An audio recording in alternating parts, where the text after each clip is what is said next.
Adrian Knight was a man who had everything except love. Billionaire by 32, he was a legend in the tech industry, known for his ruthless acquisitions, razor-sharp intellect, and a heart that no one could reach. His name alone could cause boardrooms to fall silent. Private jets, palatial mansions, and luxury car fleets, he had them all. But beneath the impeccable Italian suits and calculated charisma was a man who had long ago closed the doors to his own heart. Adrian didn't just dismiss love, he ridiculed it. And he had his reasons. 10 years ago, he'd been a different man, younger, hopeful, still climbing the ladder. Back then, he was engaged to a woman named Claren, elegant, brilliant law student who had once told him she loved him because he dreamed too big. But on the very night he signed the contract that turned his software into a billion-dollar firm, he found her in bed with his co-founder, the man he once called his brother. It wasn't just betrayal, it was demolition. Adrian didn't cry. He didn't scream. He just watched from the door, stone-faced, and walked away. That night, the part of him that believed in connection, intimacy, and unconditional love died. In the years that followed, Adrian built a fortress around himself, and literal. His Manhattan penthouse was a cold fortress of marble and glass, overlooking a city he ruled but didn't belong to. He kept people at arm's length. Assistants, lawyers, friends, they all got a version of Adrian that was polished but unreachable. He dated models, CEOs, influencers, but never let them stay past Sunday. Emotions to him were liabilities. Love, a business transaction in disguise. Love is just desire with a marketing team. He often joked to his CFO, Liam, and Liam would laugh nervously, knowing not to probe too deep, but something was starting to shift, though Adrian hadn't noticed. Yet, it began on a rainy Thursday in late October. New York City was soaked in gray, and traffic on the FDR was crawling. Adrian, in a rare moment of boredom, had decided to drive himself. He liked the quiet hum of the engine and the solitude of the tinted windows. The streets of Brooklyn were drenched, shimmering with reflections of neon lights and fast food signs. His mind was on an upcoming acquisition arrival AI firm in Tokyo. Numbers, percentages, legal traps. That was his comfort zone. But as he passed an old, crumbling bus stop near Flatbush, his eyes caught something that made his foot ease off. The gas dot. There she was, curled against the bench, soaked through to the skin. A girl young, maybe in her early 20s, hunched under a torn hoodie. She wasn't begging, she wasn't moving. She just sat there, hugging her knees, staring at nothing. Her hair was tangled, her shoes missing, and a broken sketchbook sat beside her like a forgotten piece of her past. It was 3 seconds. That's all it took. 3 seconds for the image to brand itself into Adrian Knight's memory. He blinked, refocused, and accelerated. "Don't be ridiculous," he muttered to himself. But half a block later, he slowed again. His hands gripped the steering wheel tighter. The face wouldn't leave his mind. There was something about her, not beauty in the conventional sense, but stillness. Like the world had chewed her up, but she refused to scream. Something about her posture reminded him of himself. Adrian pulled over, engine still running, and stared into the rearview mirror. The rain kept hitting the windshield in rhythmic taps, like a heartbeat he hadn't heard in years. He was about to open the door when a horn blared behind him, snapping him out of it. He cursed under his breath and reluctantly drove off. But that night he couldn't sleep. He tried. He poured himself a glass of aged scotch, scrolled through a dozen meaningless texts from women trying to schedule dates, even turned on the news. But it was no use. Every time he closed his eyes, he saw that girl, wet, silent, still alone. The next morning, Adrian did something wildly out of character. He canceled his meetings. He threw on a hoodie, jeans, and a baseball cap and took the Range Rover back to Brooklyn. He didn't tell his assistant where he was going. He didn't care. He just drove block after block, turn after turn. Until he reached the bus stop, she was gone. He parked anyway and stepped out. His designer boots splashed through the puddles as he walked to the bench. Empty. Just a wet spot where she had been. He looked around. A hot dog vendor glanced at him. "Warily, you seen a girl here last night?" Adrian asked. "Young, dark hoodie, no shoes?" The vendor shrugged. "Plenty girls, man. They come, they go." Adrian clenched his jaw. He walked to the corner store. Asked again. Nothing. The girl, it seemed, was invisible to everyone but him. He stood there for 10 minutes, hands on hips, rain soaking through his hoodie. "What the hell am I doing?" he muttered. "This is insane." And yet, it wasn't. Not to him. He went back to the car but didn't drive away. Instead, he waited an hour past. Then another. At 11:07 a.m., just as he was about to give up, he saw her again. She was walking down the street slowly, her head lowered, arms crossed tightly around herself. Same sketchbook, same tattered hoodie. Adrian's heart kicked in his chest like it hadn't in years. He opened the door and stepped out. "Hey," he called softly. She stopped, glanced up, and immediately tensed. Her posture went rigid, defensive. "I'm not here to bother you," Adrian said, hands raised. "I just saw you last night. Are you okay?" She said nothing. He took a step closer. "I'm Adrian." A pause. She hesitated, then replied, "Lena." "Lena," he repeated gently. "Are you hungry?" She looked down. "Why do you care?" That question gutted him more than she'd ever know. "I don't know," he admitted. "I just couldn't stop thinking about you." Her eyes searched his face, not flirtatiously, not coyly searching, trying to figure out what kind of man stood in front of her and why he wasn't walking away like everyone else did. "I'm not a project," she said. "I know, I don't need pity. This isn't pity." She sighed. "Then what is it?" Adrian didn't answer. He simply nodded toward the small cafe across the street. "One meal, no strings. You walk away after if you want, but I'd really like to sit and talk." Lena hesitated. Then, quietly, she followed that morning. As they sat in a dingy corner booth, sipping hot coffee while the rain pounded outside, the world shifted, not with a bang, not with a kiss, but with a quiet conversation between two people who had nothing in common except the invisible wounds they both carried. Adrian Knight had no idea that the girl with no shoes would soon teach him how to walk again. Not through money, not through charm, but through grace, humility, and the kind of strength that couldn't be bought. And so it began, not a fairy tale, but something far more powerful. A love story born not in a ballroom, but under gray skies. At a table with 2 chipped mugs and a reason to believe again. The cafe was nothing special. Faded red booths, an old espresso machine that hissed louder than it brewed, and a waitress who barely noticed their presence, yet to Adrian, it felt like the most important place on earth that morning. He sat across from Lena as steam curled up from her coffee cup. She held the mug with both hands, her chipped fingernails wrapped around the warmth like it was a lifeline.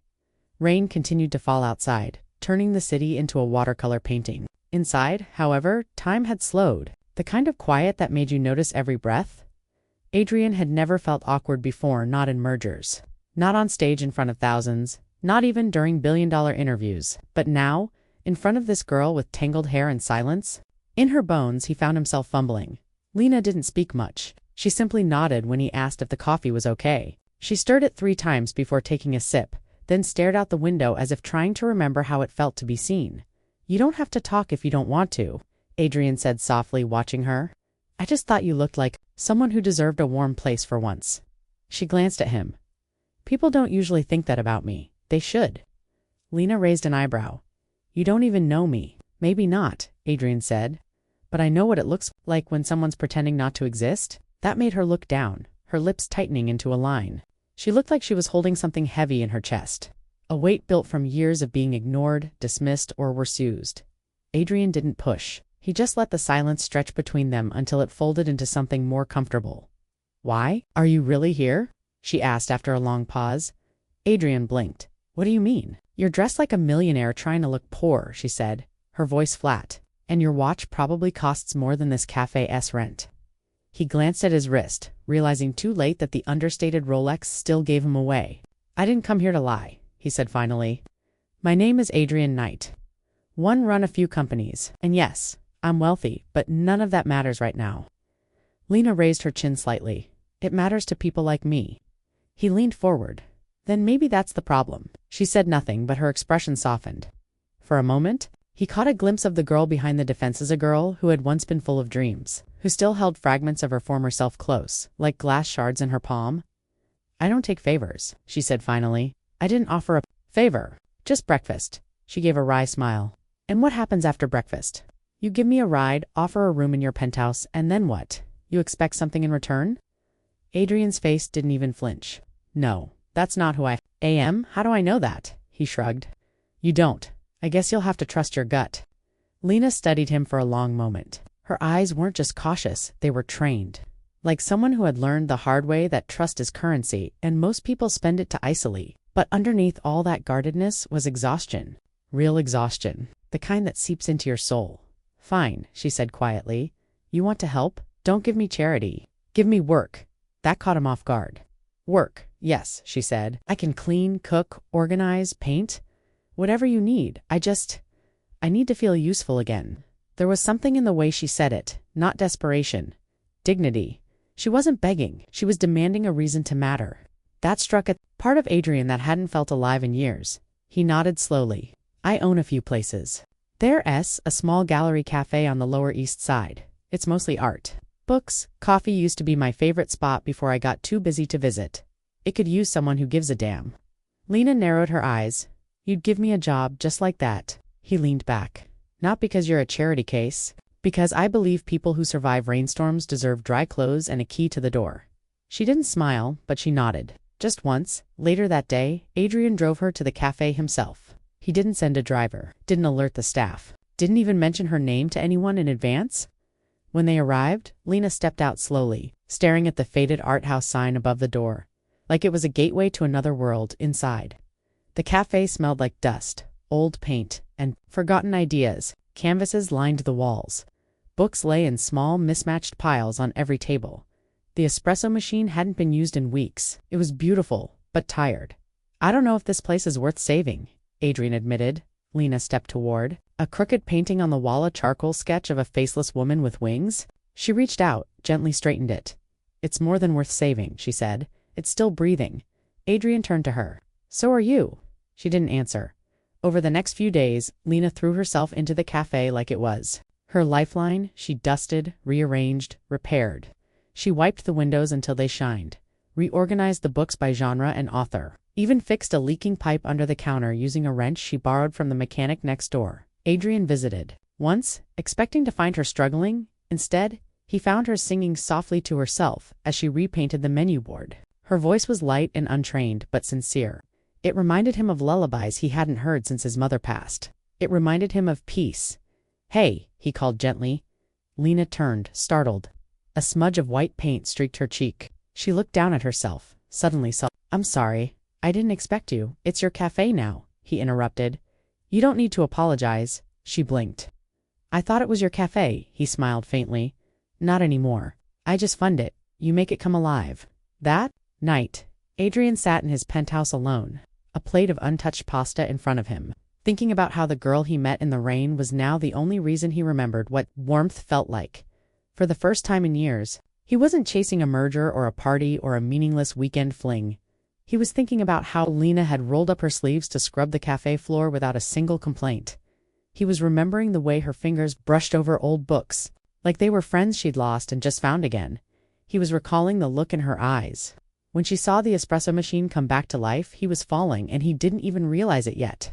The cafe doors now opened with a subtle creak and the warm scent of coffee beans.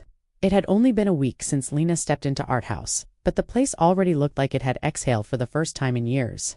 The dusty corners were now spotless, the books organized into categories that made you want to touch every spine, and even the lonely paintings on the walls seemed to glow under her care.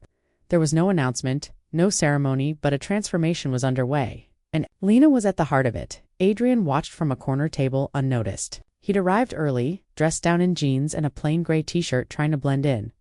Lena, as always, was already at work. She wore the same faded jeans and white blouse she had carefully washed the night before at the back of the cafe sink. Her hair, once tangled, was now tied into a low bun, and her face bore no makeup, only the glow of purpose. She was humming again.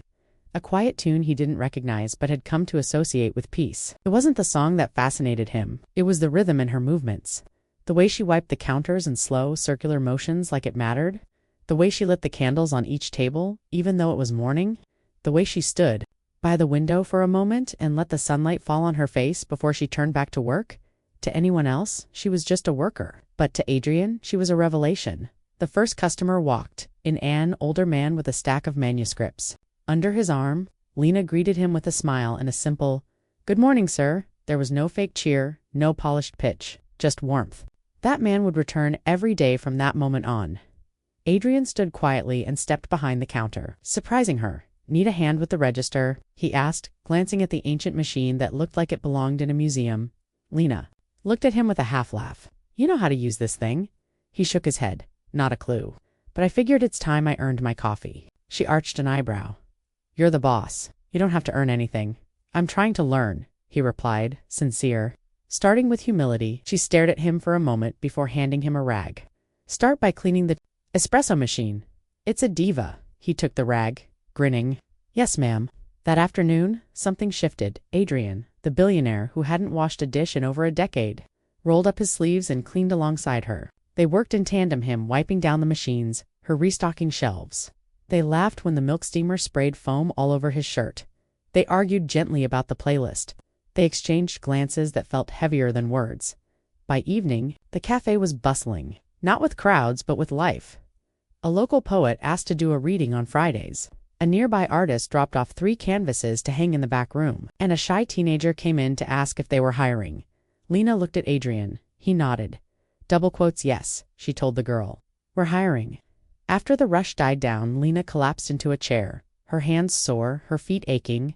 Adrian brought over 2 mugs, her favorite cinnamon tea and his usual espresso. I don't know how you do it, he said, sipping. You're making this place bloom, she shrugged. It was always here, it just needed attention. He nodded thoughtfully, then said, kind of like you. Lena froze for a second, her smile flickering into something unsure. Adrian realized what he'd said and looked away. I didn't mean it's okay, she interrupted softly. I'm not used to being seen. You're not invisible, he said quietly. Lena stared into her tea. You'd be surprised how invisible someone can feel, even in a room full of people. There it was again, that ache in her voice. Not dramatic, just real. Adrian wanted to ask more, but something stopped him. Not fear, respect. She wasn't ready yet, and he wasn't entitled to her past, so he changed the subject. Have you ever thought of putting your art up here? She looked startled. My art? He gestured to the walls. These are good, but this place deserves something. Alive. Something like you. She chuckled nervously. I haven't painted in years. Then maybe it's time to start again. Lena didn't answer. But that night, after she locked the doors and he left, she stayed back. Alone, in the soft silence of the cafe, she pulled out an old pencil from her satchel. On the back of a blank receipt sheet, she sketched. Just a small thing. A girl under a bus stop sitting in the rain. She left it on the counter without a word. The next morning, Adrian saw it. He didn't say anything. He simply bought a frame, placed it behind the register, and left a small tag beneath it, still standing. From that day forward, Lena painted a new piece every week. Each one reflected her story without telling it. A cracked vase that still held flowers. A house with no roof, yet a warm light inside. A child lost in a forest but smiling at the moon. Customers began noticing. One even offered to buy a piece. Adrian declined the money and said, she's not selling memories, she's sharing hope. Word spread. The cafe became more than a coffee shop. It became a haven for artists, wanderers, the lonely, and the lost.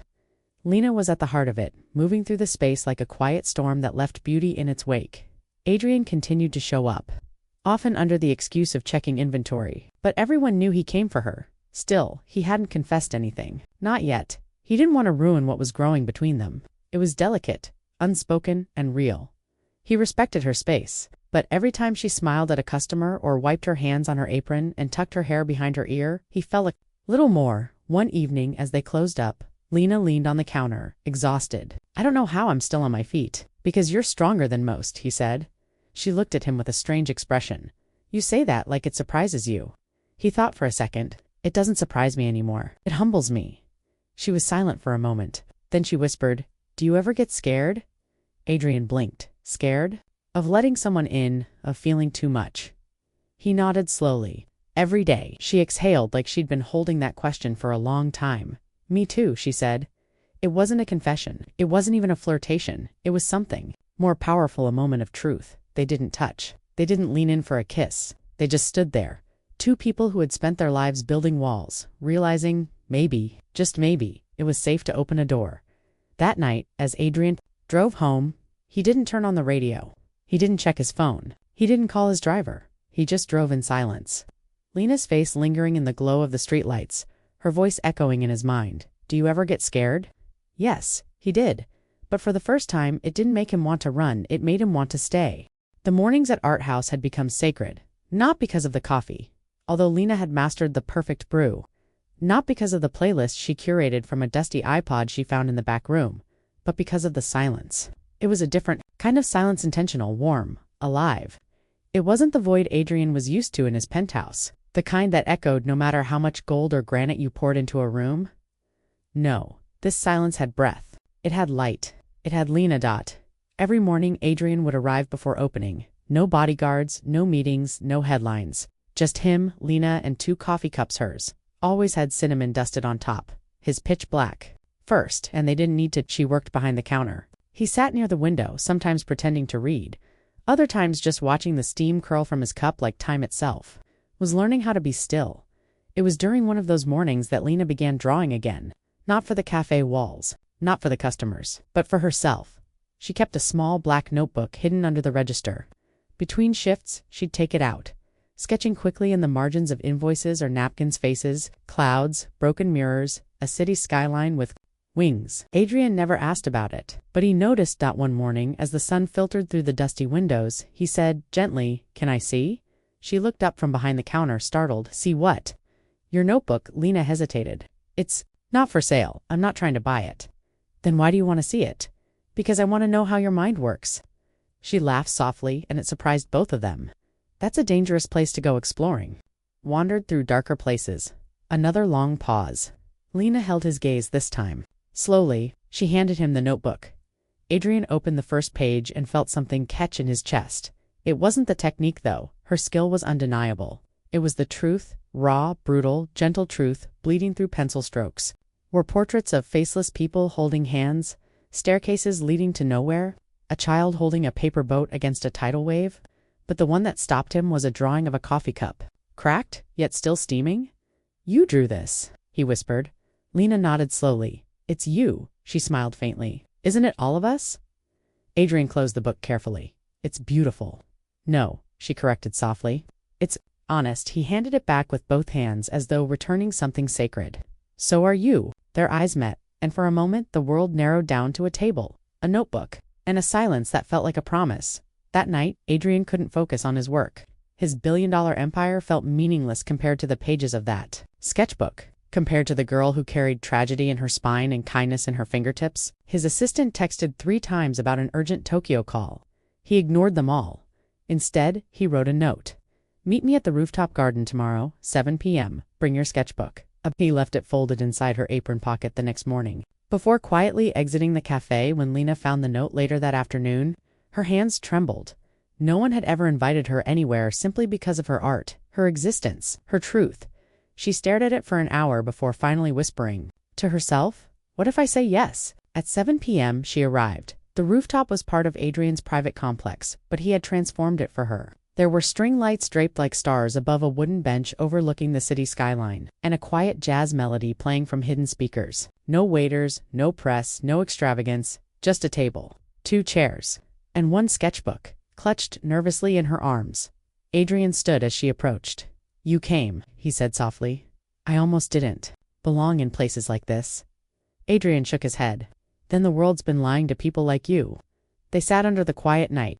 Lena sketched as Adrian watched, not her, but the way her pencil danced across the page, each line seemed to carry emotion too big for words. Her fingers smudged the edges with instinct, her brows furrowed in concentration.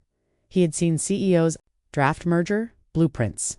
He had seen developers write code that changed the world, but nothing had ever felt more intimate than watching Lena draw in silence. When she was done, she turned the sketchbook toward him. It was a portrait. Him, Adrian, seated in front of a city skyline, but with eyes looking inward.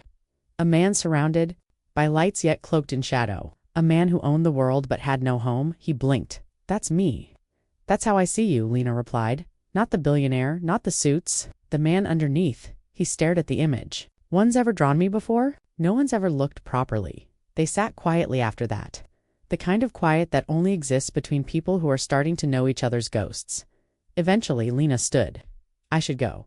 Adrian stood too. "Do you want me to walk you back?" She shook her head. "You've given me enough already." He looked at her, serious. "I haven't even started." She froze. "Adrian, why are you doing this?" He stepped closer slowly, not touching her. "Because I think the person I've been looking for my whole life might be the one I almost drove past in the rain." Tears welled up in her eyes, but she didn't let them fall. "I don't need saving," she whispered. "I know," he said. "That's why I can't stop thinking about you." That night, Lena walked home through the city streets, her steps slower, her breath shallower. Something had changed. Not just in the way Adrian looked at her, but in the way she had begun to look at herself. He didn't see a girl with holes in her shoes. He saw a soul still standing. Back in the cafe the next morning, Lena arrived earlier than usual. She lit the candles on the tables, she made the coffee, she wiped the windows twice. And then, before unlocking the door, she whispered something to herself she hadn't dared say in years. I am not broken. Outside, Adrian waited in his car, watching her through the glass dot, and for the first time in his life, he wasn't planning his next deal. He was simply waiting to be let in. The morning started like any other. The cafe's door jingled softly at 7:03 a.m. as Adrian entered, expecting the familiar aroma of cinnamon and roasted beans, the warmth of soft jazz humming in the background, and the quiet nod Lena always gave him as she brewed their first cup. But that morning the cafe was dark, cold, still no music, no candles, no coffee brewing, no Lena. Adrian stood at the entrance for a moment, confused.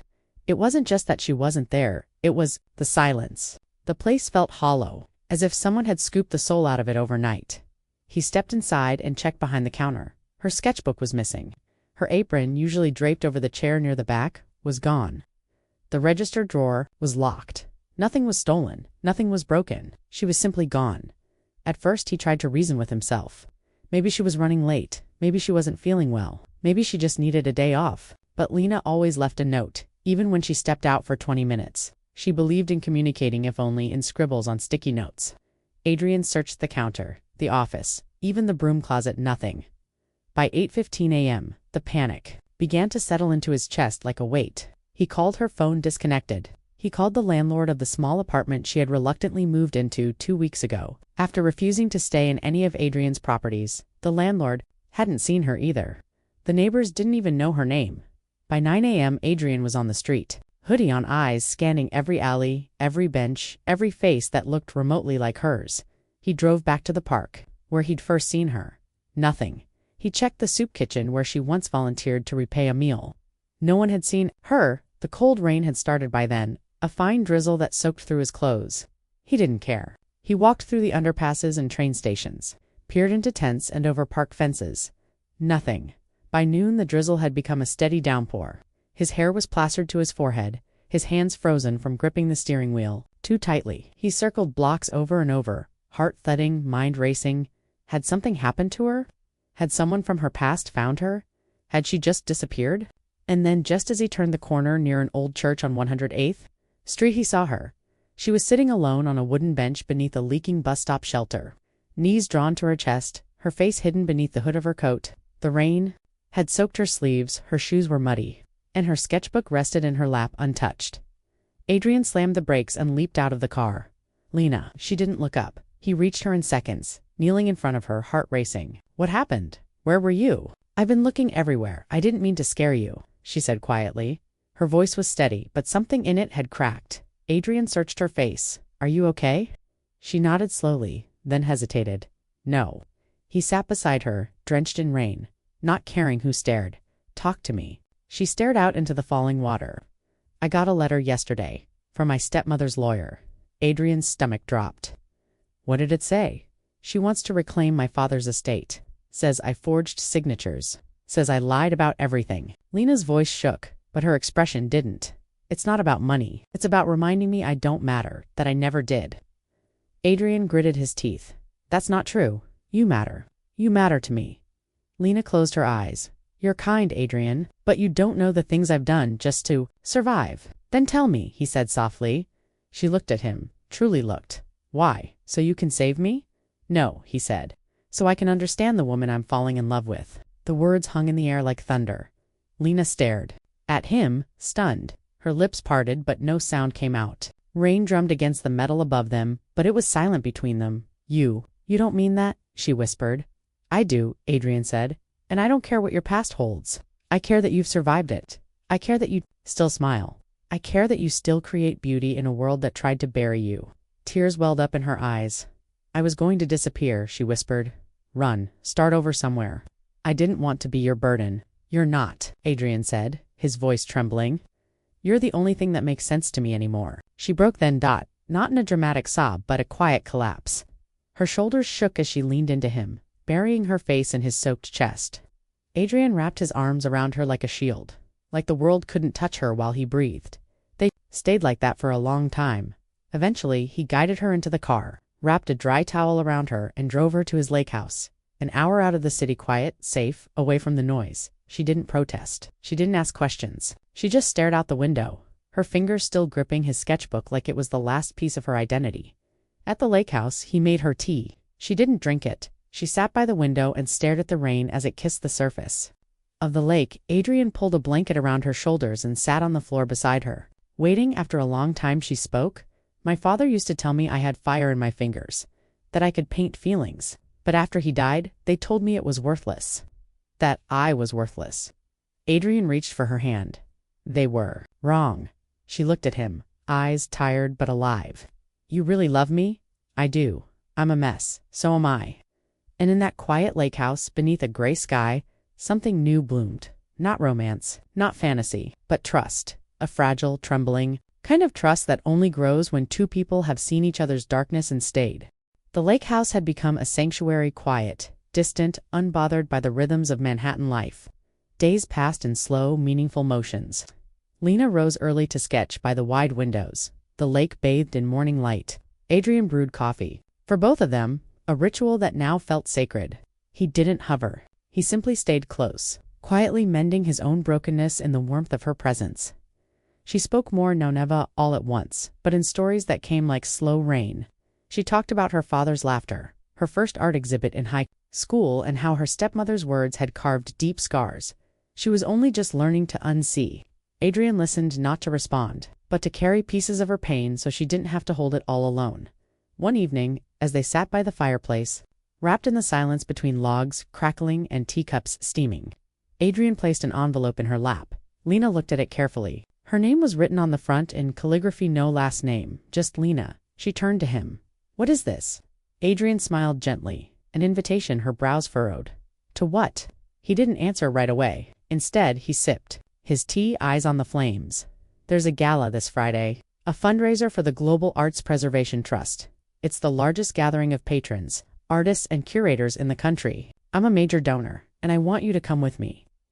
Lena froze, the envelope still untouched. Adrian, she said cautiously, I don't belong at things like that. Why not?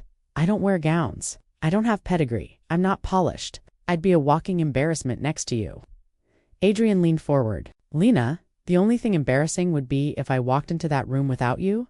She looked away. You don't understand. Those people, they chew up girls like me. Then let them try, he said, because this time you're not alone. She didn't speak for a while. Then slowly she opened the envelope.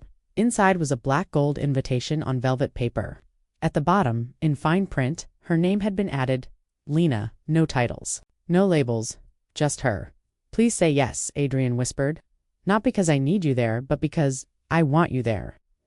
Lena looked up at him, eyes shining. What would I even wear? I've already taken care of that, he said, rising and disappearing into the hallway. He returned moments later with a large garment bag and gently hung it on the closet door. She stood slowly, approaching it as if it might disappear. With trembling hands, she unzipped the bag. Inside hung a navy blue silk gown, soft as moonlight with delicate hand-beaded constellations along the neckline. It was elegant, not loud. Strong, not flashy. Just like her, Lena gasped. It's beautiful. Adrian smiled. So are you. She turned, her voice low. What if I freeze? What if I can't breathe in there? Then I'll breathe with you. And so she said yes. Friday arrived with nerves and clouds. Lena stood in the lake house's guest room, her hair freshly curled, makeup subtle and light. Clara, Adrian's longtime house manager, helped her zip the dress. Lena turned to the mirror and barely recognized the woman staring back. She didn't look like a girl who once curled up under bus stops. She looked like a storm in velvet. When Adrian saw her, he forgot how to speak. He wore a classic black tux, tailored to perfection, yet the air left his lungs when Lena stepped into the room. The candlelight danced on her cheekbones and the gown hugged her in a way that whispered royalty. You're breathtaking, he managed. Lena smiled, unsure. Just don't let go of my hand tonight. I won't, he promised. Not for a second. They arrived at the Manhattan Art Hall in a sleek black car, greeted by cameras and curious eyes. Adrian's presence always turned heads, but tonight, the attention shifted.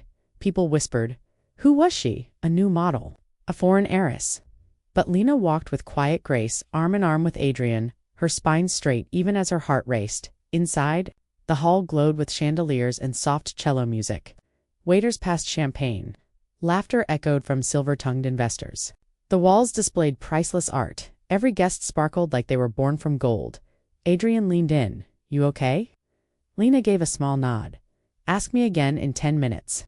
They made their way to the center of the room where the keynote speaker, world-renowned curator, recognized Adrian by name and introduced him warmly. And this must be your guest, the curator said, extending a hand toward Lena. A pleasure to meet such a radiant presence. Lena shook his hand, hiding her shaking fingers. Thank you, she said softly.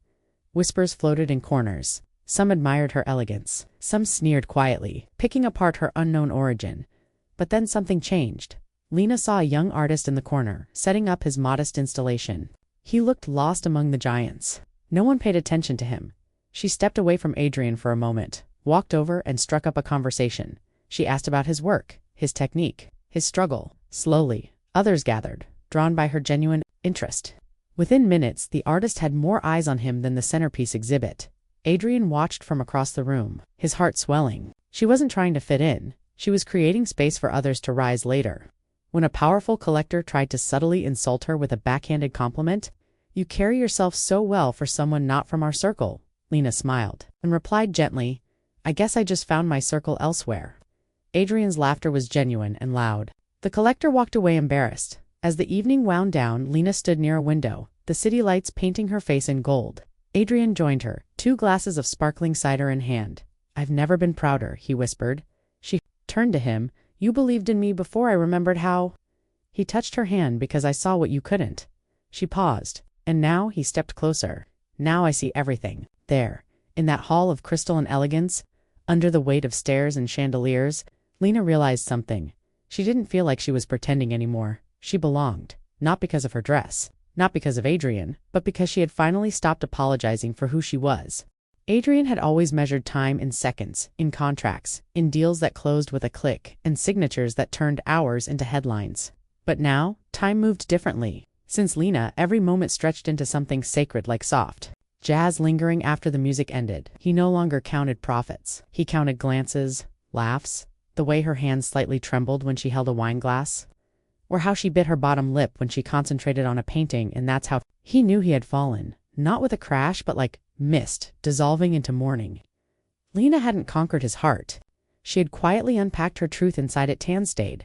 3 days after the gala, Adrian called his private pilot and said only 3 words: cliffside, sunrise, ready. He didn't want noise, not another rooftop party, not a restaurant filled with people clapping on cue. He wanted air, silence, the sea, and her. The villa sat atop a cliff an hour outside the Amalfi Costa, place Adrian had bought 5 years ago and never visited. Now it became the stage for the most important question he would ever ask. That evening, Lena stood at the balcony of their lake house, sketching clouds with charcoal smudges on old paper. Adrian approached her slowly, holding a garment bag in one hand and something much smaller in the other, velvet box. So light yet so heavy. She turned, sensing his presence. "What's that?" she asked, nodding to the bag. He smiled gently. "Something for tomorrow morning, and the box." He hesitated, then slipped it into his jacket. "You'll see." Her eyes narrowed with playful suspicion. "Adrian," he chuckled, "just trust me." That night, he didn't sleep. He stood by the window watching the stars blur into morning. He remembered the first time he saw Hune the rain beneath that broken bus stop.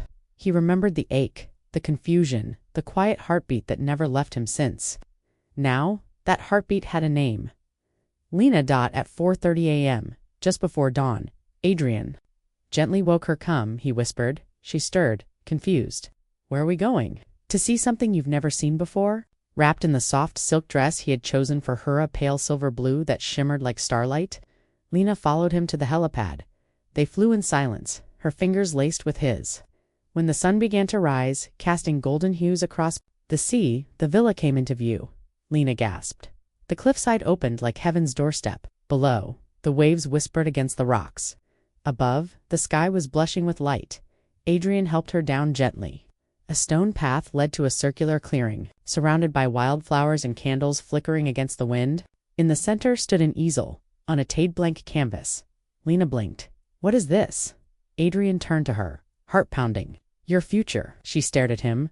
Double quotes, "Lena, I bought this villa thinking I'd one day bring someone here who meant everything. To me, for years it stood empty, just like my life." She looked at him, tears already forming. He stepped closer. "You didn't just walk into my world, you rebuilt it. Not with noise, not with charm, but with truth." He pulled the velvet box from his pocket and knelt, slowly, carefully, like the moment might crack if he moved too fast. I thought love was a weakness. I mocked it. I avoided it. I buried the very idea of it under contracts and boardrooms, and then I met a girl with no shoes, sitting in silence, who taught me how to feel again. Lena covered her mouth, her hands shaking. Adrian opened the box. Inside a ring. Simple, elegant, just like her. A platinum band holding a sapphire stone, deep and wild like ocean eyes. Lena rose. He said, voice trembling, "Will you marry me?"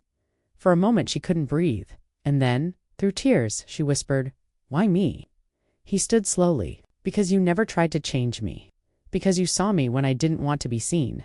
Because you reminded me that I have a soul." She laughed through her tears, nodding again and again. "Yes, yes, Adrian." He slipped the ring on her finger, and then they embraced. Not just two people, two storms colliding, two survivors finding home in each other's arms. Later, as the sun climbed fully above the horizon, Lena stood in front of the blank canvas. Adrian handed her a brush. "What should I paint?" she asked. "Anything you want," he replied.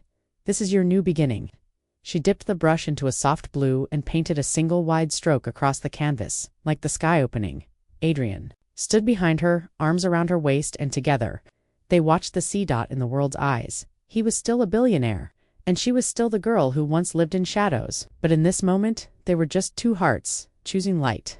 The cliffside villa had become more than a destination. It was the quiet edge of a past fading into something new. For Lena, it was the first place she didn't feel like she was just borrowing space. For Adrian, it was where he let go of the man who measured life in deals and numbers and finally became someone who felt everything. They stayed at the villa for 2 days after the proposal, mostly in silence. Comforting, necessary silence. Lena painted. Adrian read. They shared tea under the trees and watched the sea without needing to fill the air with words. But on the evening before they were set to return to the city, something changed in Lena. Adrian noticed it in the way she kept touching her ring absent-mindedly, as if unsure she deserved it. He noticed it in the way her eyes lingered on the sea, longer than before. Something in her was bracing itself, and he knew what it meant. That night, she didn't come to bed. He found her sitting alone on the balcony wrapped in a shawl, the moonlight soft against her skin. Her sketchbook rested closed beside her, untouched for hours. He sat beside her slowly. "You've been quiet?" She nodded. "There's something I need to tell you." Adrian felt his chest tighten. He reached for her hand. "I figured," he said. "I've felt it coming." Lena took a deep breath. "You know parts of my story, the streets, the stepmother, but not all of it." He listened, his grip on her hand tightening in silent support. "My real name is Lena Morelli," she began. "My father Vincent Morelli was a famous art collector, a ruthless one. He controlled not just galleries, but entire artists' careers. He wasn't cruel to me, but he was cold. He taught me the value of art, but never the value of people." Adrian stayed silent, letting her speak. "I grew up in a world of champagne galas, 5-star hotels, and public appearances. But it was all a lie. My mother died when I was 7, and my father remarried a woman who hated me from the start. I was a reminder of everything she could never be." Lena paused, swallowing hard. "When I turned 19, my father died suddenly. Heart attack, they said. But 2 weeks later, all of his assets were transferred to his wife. She claimed I forged documents that I had no legal right to anything. His will vanished. My name was wiped off the board of trustees. The press didn't cover it. She made sure of that." Adrian's jaw tightened, his free hand curling into a fist. "She called me a disgrace," Lena whispered. "Said if I tried to fight it, she'd release false documents, photos, records, things I'd never done. I was terrified. I didn't have a voice or anyone who believed me." She finally looked at Adrian. "So I disappeared. I changed my name, cut ties, slept on benches, worked under aliases. I just wanted peace. But the truth, it still hurts. And now you've given me this life, this love, and I don't want to bring that pain into it." Adrian was quiet for a long moment. Then he stood for a second. She thought he was leaving, but he returned with her sketchbook and placed it in her lap. "Draw something," he said. She frowned. "What?" "Draw what it looks like when someone takes back what's theirs." Lena stared at him, confused. Adrian knelt in front of her, just like he had on the morning he proposed. But this time, his face wasn't nervous. It was fire. "I don't care what lies they wrote," he said. "You are not a burden. You are not broken. And I won't let them steal one more thing from you." "Adrian, no. Listen to me." His voice was steady, quiet, but with a power that made her spine straighten. "You are Lena Morelli, and you deserve your name back. your father's truth back, your legacy back, not for revenge, not for the money, but because this world tried to erase you and I refused to let them. She was crying now, silent tears falling as he took her hand. I have lawyers, investigators, influence, but most importantly I have you, and I'm not letting you fight this alone. Lena sobbed into his shoulder. You'd risk everything, she whispered, for me. Adrian pulled her close. I already have. Loving you wasn't a risk. It was the first right decision I've ever made. He returned to New York the next day, and the storm began. Adrian filed legal motions to unearth the original will. His legal team scoured public records, and within days, they found inconsistencies, missing tax filings, offshore accounts. Whispers spread through the art world. Galleries that once bowed to Lena's stepmother began to back away. A former Morelli employee came forward anonymously and handed over a flash drive. Inside, audio files. A voice. She's just a girl. No one will believe her. Another. Delete the documents. Bury the files. She vanish. Lena trembled when she heard it. Adrian placed his hand over hers. Not anymore. The scandal broke quietly at first. A leaked story, a podcast expose. Then the media caught wind. Heiress returns from shadows, the headline read. But Lena didn't care about the noise. She only cared about the truth. 3 weeks later, she stood inside the very gallery. Her father once owned Adrian beside her. Dozens of cameras. Reporters. Lawyers. Her stepmother sat across the table, face pale, hands shaking. The judge reviewed the documents. The tapes. The forged filings. Then came the ruling. All assets returned, gallery rights restored. Lena Morrell-vindicated. But Lena didn't smile. She didn't celebrate. She walked to the microphone, looked at the crowd, and said calmly, I'm not here to reclaim my father's fortune. I'm here to reclaim myself. Then she turned to Adrian. He gave the smallest nod. That night they returned to the lake house. No champagne, no press. Just a crackling fire and the stars blinking above. Adrian poured 2 cups of tea. Lena walked to the studio and pulled a fresh canvas onto the easel. What are you painting? He asked. She dipped her brush in silver. Paint me, she said, but this time with light. And as her brush moved, so did the tears in Adrian's eyes, because he knew she wasn't the girl with no shoes anymore. She was the woman who had stood in storms, lost everything, and still learned how to build a home inside someone else's heart. And he was lucky enough to be that home. Forever.